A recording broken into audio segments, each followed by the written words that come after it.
CM Vijay మరొక సంచలన నిర్ణయం తీసుకున్నారు. తొలి క్యాబినెట్లోనే మీటింగ్లో ఆయన కీలక నిర్ణయాలు తీసుకున్నారు. స్టాలిన్ ప్రభుత్వంలో జరిగినటువంటి అవినీతి పైన విజయ్ ఫోకస్ చేశారు. ముందుగా లిక్కర్ స్కామ్ పైనే విజయ్ గురిపెట్టారు. 5 ఏళ్లలో మద్యం కొనుగోలు అమ్మకాల్లో సుమారుగా 1600 కోట్ల అవినీతి జరిగినట్టుగా గుర్తించారు ఆయన. మద్యం అమ్మకాల్లో 120 కోట్ల రూపాయలు డిఎంకే పార్టీ ఫండ్కు మళ్ళాయని, ఒక లిక్కర్ కేసుకి 90 రూపాయలు అండ్ బీర్ కేసుకి 40 రూపాయలు, వైన్ కేసుకి 20 రూపాయలు వసూలు చేసింది డిఎంకే పార్టీ అన్నట్టు గుర్తించారు విజయ్. ఖాళీ బాటిల్ డిపాజిట్ స్కీమ్లో కూడా భారీగా అవకతవకలు జరిగాయి. అయితే 10 రూపాయల డిపాజిట్ పేరుతో నెలకి 300 కోట్ల రూపాయలు వసూలు చేసినట్టుగా విజయ్, అంటే గతంలో కూడా దీనిపైన ఎన్ఫోర్స్మెంట్ డైరెక్టరేట్ ఒక యాక్షన్లోకి దిగింది. ఇప్పుడు విజయ్ దీనిపైన చాలా సంచలనమైన నిర్ణయం తీసుకున్నారు. ఖాళీ సీసాలు డిపాజిట్ చేసినటువంటి విషయంలో 10 రూపాయలు తిరిగి ఇచ్చే నిర్ణయం కూడా తీసుకున్నారట. అప్పుడు అయితే స్కీమ్లో 60,000 విలువ చేసినటువంటి మద్యం బాటిళ్లు మాత్రమే సేకరించారు. ఇక బాటిల్ డిపాజిట్ వ్యవహారం నెలకి 300 కోట్ల రూపాయలని స్వాహా చేశారు. విజయ్ నిర్ణయాలతో ప్రభుత్వ అధికారుల భయం మొదలైంది. గత పాలకుల నిర్ణయాలతో తమకు కూడా శిక్ష తప్పదనే ఆవేదన అధికారులు మొదలైనట్టు తెలుస్తోంది. ఇక విజయ్ నెక్స్ట్ టార్గెట్ మైనింగ్ శాఖ. తమిళనాడు మైనింగ్ శాఖలోనూ భారీగా అక్రమాలు జరిగాయన్నట్టుగా విజయ్ గుర్తించారు. ఇప్పటికే గుడులు బడులకి దగ్గరగా ఉన్నటువంటి 717 వైన్ షాపులు మూసేయించారు విజయ్. ఇక 800 కోట్ల రూపాయల నష్టం వచ్చినా మద్యం రేట్లు పెంచానంటూ విజయ్ చెప్తున్నారు. సో మద్యం రేట్లు పెంచే అవకాశం లేదు.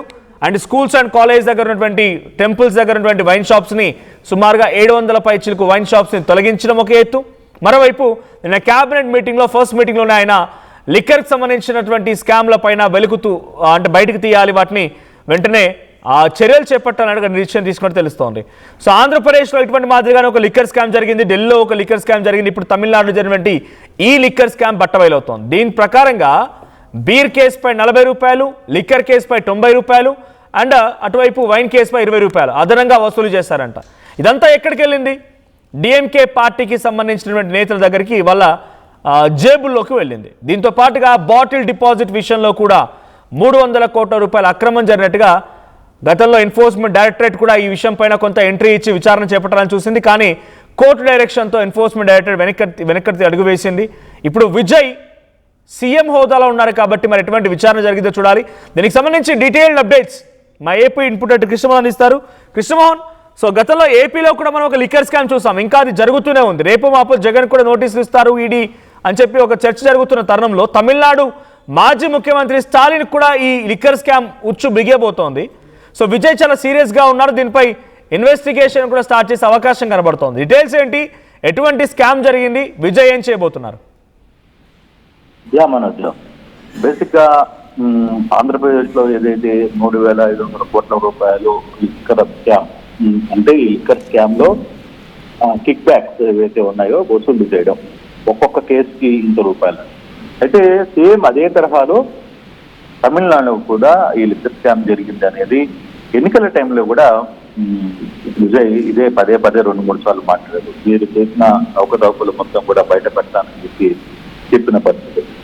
ఇప్పుడు తాజాగా కూడా ఆయన ఫస్ట్ మీటింగ్ లోనే అసలు ఈ వ్యవహారంలో దాదాపుగా 5 అంటే గతంలో డిఎంకే ప్రభుత్వంలో జరిగిన ఈ 5 ఏళ్ల ప్రభుత్వ హయాంలో మద్యం కొనుగోలు అమ్మకాలలో దాదాపుగా 1600 కోట్లు అవినీతి జరిగినట్టుగా గుర్తింపు అయితే వచ్చింది. దాదాపుగా దీంట్లో అధికారులు ధనంగా మిగతా అన్ని పోగా డిఎంకేకి అఫీషియల్ గా 120 కోట్లు పార్టీ ఫండ్ కూడా వెళ్ళింది అనేది ఒక చర్చ అయితే జరుగుతుంది. దీని మీద పూర్తి స్థాయి విచారణకి ఆదేశించారు. అయితే ఇక్కడ చాలా ఆసక్తికరమైన అంశం ఏంటంటే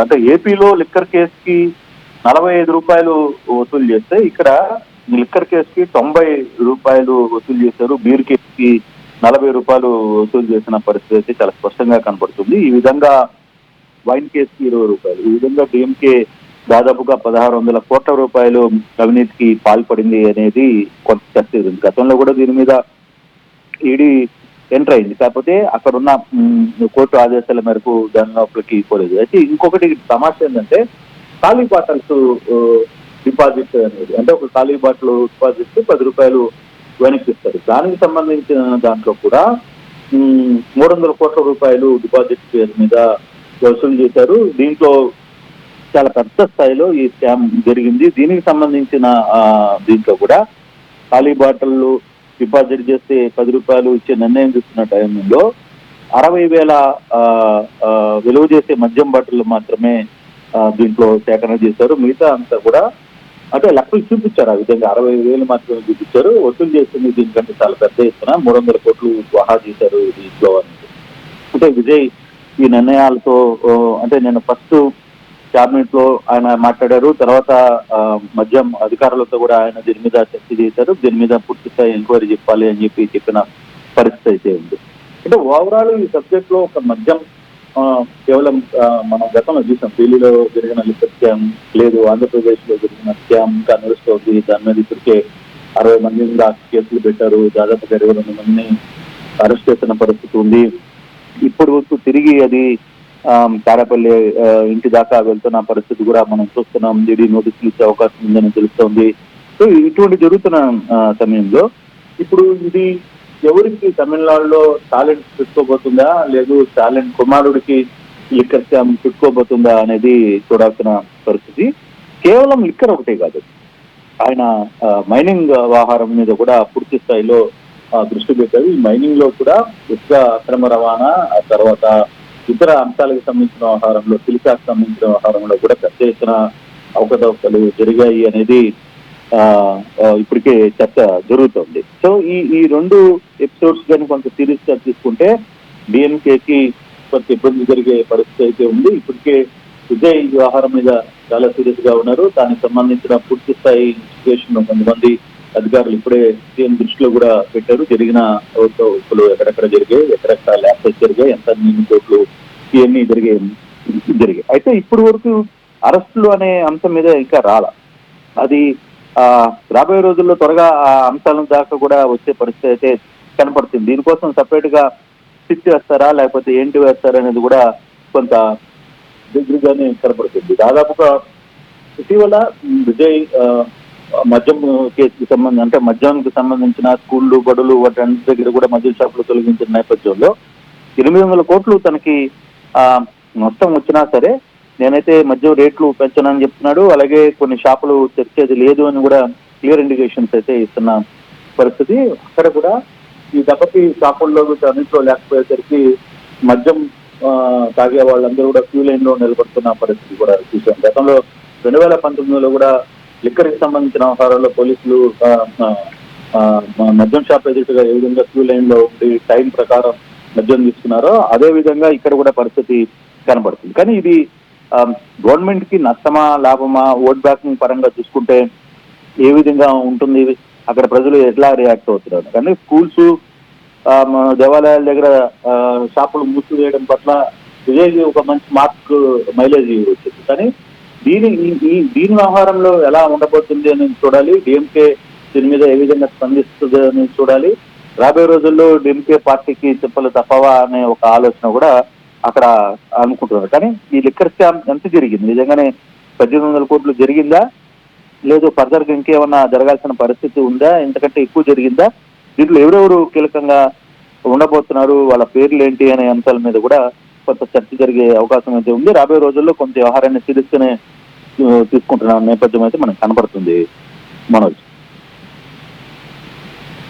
40 రూపాయలు, 90 రూపాయలు, 20 రూపాయల చొప్పున వైన్ కేసు పైన, తర్వాత బీర్ కేసు పైన, లిక్కర్ కేసు పైన వసూలు చేశారంటే ఇది అఫీషియల్గా గవర్నమెంట్ రిసీట్లు ఇచ్చి వసూలు చేసింది ఏం కాదు. మరి ఎవరు వసూలు చేసేవారు, ఏ స్థాయిలో వసూలు జరిగేవి, ఇక్కడ నుంచి ఎవరెవరికి ఆ అమౌంట్ అంతా వెళ్ళేది? మనోజ్ ఇవన్నీ కూడా ఫీడ్బ్యాక్స్ కిందనే వెళ్తాయి. ఏదైనా ఒక కంపెనీలో ఇప్పుడు బేసిక్ గా ఆంధ్రాలో ఏం జరిగింది, ఏ కంపెనీకైనా ఆంధ్రాలో అమ్మాలి అనుకుంటే కొన్ని ప్రైవేట్ కంపెనీలు కొంత ఫీడ్బ్యాక్స్ ఇవ్వాలి. దానికి సంబంధించి ఒక టీం పనిచేస్తుంది. అలాగే కేసుకి ఇంతని డబ్బులు ఇవ్వాలి. అది అనధికారికంగా వసూలు చేసే పరిస్థితి. సేమ్ అదే తరహాలోనే చెన్నైలో కూడా గత ప్రభుత్వంలో ఏదైతే లిక్కర్ స్కామ్ జరిగిందో ఆ లిక్కర్ స్కామ్ లో కొన్ని బ్రాండ్స్ కు మాత్రమే అనుమతి ఇచ్చేవాళ్ళు. అక్కడ ఆ అనుమతి ఇచ్చిన వాటిల్లో కూడా ముందుగా రేట్ మాట్లాడుకుంటారు. ఇప్పుడు ఫర్ సపోజ్ ఒక 100 కేసులు ఈ రోజు ప్రభుత్వం తీసుకుంటుంది.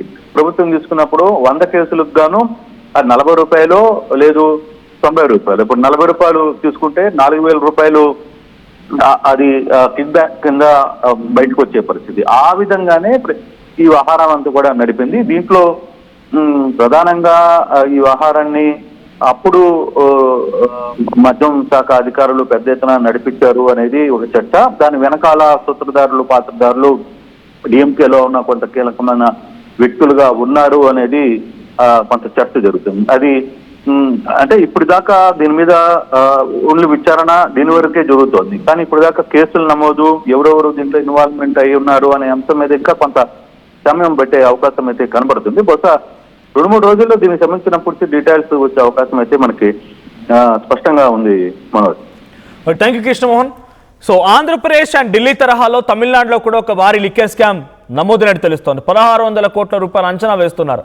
గతంలో కూడా 2025లో స్టాలిన్ ఇక చివరి దశలో ఉన్న సమయంలో కూడా ఈడీ ఎంట్రీ ఇచ్చింది. ఈ లిక్కర్ స్కామ్ విషయం పైన ఈడీ ఎంట్రీ ఇచ్చింది. సో అన్ని రకాల చర్యలు మేము తీసుకుంటాం, ఆ ప్రభుత్వం విచారిస్తామని మా పోలీసులు పనిచేస్తున్నారు. ఈడీ ఇక్కడ ఎంటర్ అవ్వాల్సిన అవసరం లేదు, రాష్ట్ర ప్రభుత్వాల గైడ్ లైన్స్ని దాటి మరి ఈడీ వ్యవహరిస్తోంది అని చెప్పి కోర్టుకు వెళ్ళేసరికి అది స్టే పడింది, అట్లాగే ఆగిపోయింది. ఇప్పుడు ఈ విషయం పైన విజయ్ తన తొలి క్యాబినెట్లో మాట్లాడడం, దానిపై విచారణ చేస్తామని చెప్పడం, బాధితులని కఠినంగా శిక్షిస్తామని చెప్పడంతో కొంత ఆందోళన వ్యక్తమవుతోంది. తమిళనాడులో ఇప్పుడు అధికారుల్లో అండ్ గత పార్టీలో ప్రభుత్వంలో పనిచేస్తున్న పెద్దల్లో ఒక వనకైతే మొదలైనని చెప్పాలి.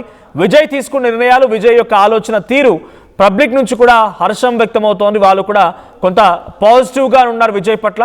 సో 300 కోట్ల రూపాయలు ఈ కేవలం లిక్కర్ బాటిల్ డిపాజిట్ల విషయంలో స్కామ్ జరిగితే, అటు లిక్కర్ కేసు పైన 40 రూపాయలు, బీర్ కేసు పైన 90 రూపాయలు అండ్ వైన్ కేసు పై 20 రూపాయలు అదనంగా ఒక్కో కేసు పైన కూడా వసూలు చేశారట. మరి వసూలు చేసింది ఎవరు, ఎక్కడి వరకు ముడుపులు వెళ్ళాయి, ఏ రకంగా డిఎంకే పార్టీ ఫండింగ్లోకి వచ్చాయి, ఇలా అనేక కోణాల్లో కూడా విచారించే అవకాశం ఉంది. చూద్దాం మరి డిఎంకే స్టాలిన్ని విజయ్ ఈ లిక్కర్ స్కామ్ విషయం మొత్తం బయటకు తీసి అరెస్ట్ చేస్తారా, లేదు ఎప్పటిలాగానే కేవలం ప్రతిపక్షాలని అణచివేస్తే డెఫినెట్గా మళ్ళీ స్ట్రాంగ్ అవుతాయి కాబట్టి వదిలేస్తారా అనేది చూడాల్సిన అవసరం అయితే ఉంది. సో మీరేమనుకుంటున్నారు, విజయ్ నిజంగానే అంత డీప్గా వెళ్ళి స్టాలిన్ మొత్తం తతంగానే బయటకు తీసి అరెస్ట్ చేసే అవకాశం ఉంటుందా? Please do comment your opinion. At KL, we help you turn your interests into skill sets. KL deemed to be university. చిన్న చిన్న ఆనందాలు 35 ఏళ్లుగా నా జీవితంలో లేవు. 35 ఏళ్లుగా నేను డైపర్లలో బ్రతికాను. 6 సెంటీమీటర్ల ఫిస్టులా నా మూత్రాశయంలో లీక్ కారణమైంది. ఎవరూ నాకు సహాయం చేయలేకపోయారు. ఏఐఎన్యూలో వైద్యులను కలిసే వరకు అక్కడ వారు రోబోటిక్ శస్త్రచికిత్సతో నాకు పరిష్కారం ఇచ్చారు. వారు నా ఆత్మవిశ్వాసాన్ని కూడా తిరిగిచ్చారు. Precision care makes it possible. The Center for Robotic Surgery at AINU